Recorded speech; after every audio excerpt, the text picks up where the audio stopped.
All right, welcome back. Welcome back. I'm Jon Robert Quinn, and we've got Bradley in Meyer, founder of Cash Cow Systems. Part two. .org. What's that? .org. .org. Did I say .com again? No. Oh, okay. I just threw that in. Okay. Part two, the goals, procedures, and funding of real estate. Tell me a little bit about this. Well, you got to treat your rental like a business. A lot of people don't. Well, of course. We say that because you and I are business guys and we look at business. We look at almost everything as a business venture. Everything. The person who is renting out the house they grew up in still has all those emotional attachments to it. They haven't made the mental transition to look at it like a business.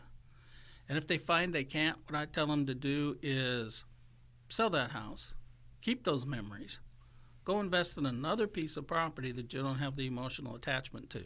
Because if you can't treat it like a business, which is what it is, and you're looking at it as, well, that's the house I grew up in, that's the tree my brother fell out of and broke his arm, that's the garage I drove through the first time I drove the car. Grandma lived upstairs in the apartment, and Uncle Joe fell out the window when he was drunk at the family reunion. Yeah. Those are all great memories that you attach to that property. So when the tenant moves in, that's not what they see. They see a 3-bedroom, 2-bath house with a little apartment above the garage that they're thinking, which one of my dumbass relatives is going to try to move into that? And how can I turn it into an office and keep them away? How come this doesn't work? And that garage door don't hang quite straight. I wonder what the hell happened here. Correct. I hope I don't get blamed for that. I make a big note. Garage door's kind of crooked. And, you're going, well, yeah, I'm not going to tell you I drove through it the first time I drove a car, but yeah, we all know it's kind of crooked. It's kind of crooked. The garage door company came out and they hung it a little crooked, but we got a good deal on it, right? Yeah. It wasn't no garage door. It was me and 2 buddies from high school before the old man got home. I remember when I was a kid, my dad, we're not going to get into that. He was gone for a couple of days. And I decided I wanted to go skateboarding in the house. And I put a hole in the wall. Oops. And luckily he was gone for a couple of days. Yeah. And was able to patch the wall, re-stucco the wall, repaint the wall. And it wasn't until about 15 years later I said, so in your office upstairs, you see that thing there on the wall? He goes, yeah. I said, yeah, I was skateboarding in the house once when you were on one of your trips. And hey, you fixed it. But that's the thing is you're going to look at that and go, I probably maybe ought to fix that a little better for the tenant. And that's the other problem you run into is all the stuff that you were willing to live with that you kind of shrug off. You don't want to do that on your business properties. The thing is setting up expectations. If the yard's kind of funky, it's okay, but it's not clean. Perfect, yeah. Doesn't have to be perfect, but clean, organized, neat, good presentation. Mm-hmm. And then the people rent it, and they kind of slack off, and it's a little more funkier than when they first moved in. And you drive by with your buddies and go, yeah, man, that place is pretty much paid for, and then people are paying. What the hell's up with the frickin' yard? And then your friends are like, dude, you think this is a bad neighborhood? You think this is a bad neighborhood? And the lady across the street who's been there since you were a little kid is calling up going, Jimmy, you want to get my grandson's here doing my yard. Do you want him to do yours? And you're like, no, I don't want your one-armed kid who lost his fingers in a lawnmower anywhere near my house. Thank you. No, Miss Robinson, we got to handle it. Thank you very much. Oh, the sad part about it is this nonsense is going to air on the radio.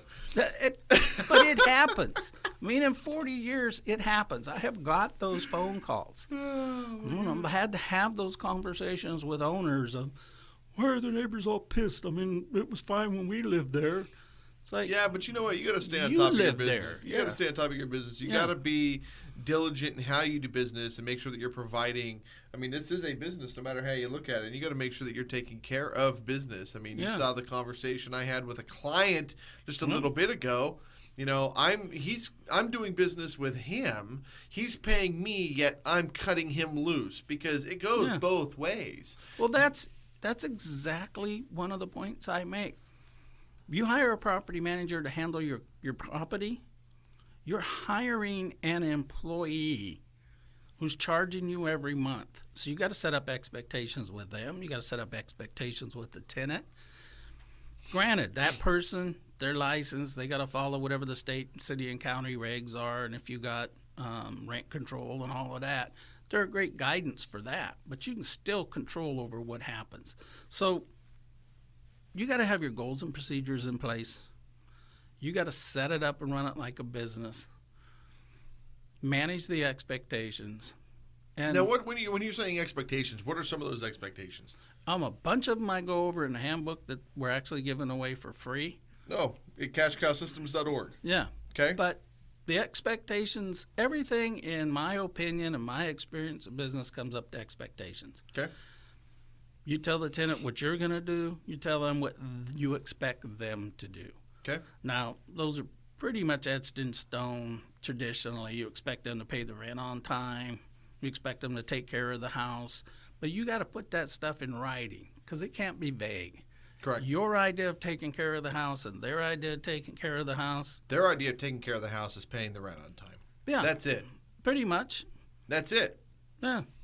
And so that changes you, from family to family. So let me ask you this. If we're talking about having rental properties, would it make sense to hire a landscaping company to just handle the yards so the tenants don't have to do it? If you can structure that inside your rent.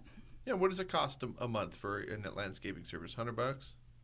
You can get some good guys for less. And one of the upsides, and I've done that with one of the investment groups I worked with, we had over 300 homes in Sacramento. Okay. On some properties, we had landscape service. On some, we didn't. Here was one of the deciding factors I used. We invested in a property that we don't want pets in. We're only going to have this property as a rental for 3 years while it appreciates, and we do a few things to it, and the market in that neighborhood comes up, and we're going to sell it. Okay. I don't want to go in there and have to deal with cat and urine and dog and all that. So I throw a landscape in, raise the rent $100, and tell them, you can have this property that would normally run $1,600 a month. If you qualify, you can have it for $100 or $100 less a month, $1,500 a month. Okay. It includes landscape service, front and backyard. Landscaper has a key to the lock on the gate. You don't got to worry about when they come and go. Okay. Deal is no pets. Oh, that's fine.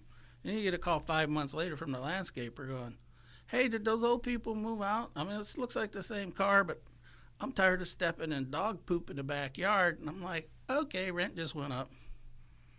Yeah. I'm not going to argue with you. I'm not going to tell you got to get rid of your puppy that you like. Exactly. It's just for the next 20 months that you're going to live here.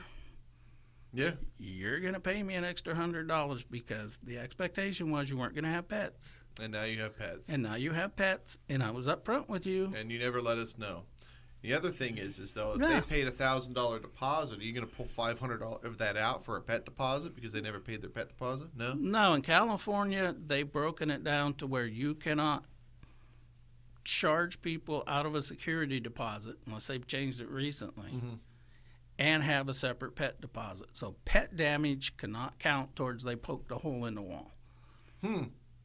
So I break those down into two separate deposits. Okay. You have a pet deposit, and you have a property security deposit. Interesting. And I put that pet deposit on a lot of single-family residences at $500. And people are like, well, that's a lot of money. And it's like, yeah. But I came up with that number when I had a property where the people were boarding horses, and it cost me $500 to have somebody go clean up the mess they made. Yeah, well, it doesn't seem out of the ordinary. We're moving, and pet deposit's $500. It is what it is. All right, we're going to go to a break. We're going to come back and learn a little bit more about investor and landlord. We'll be right back.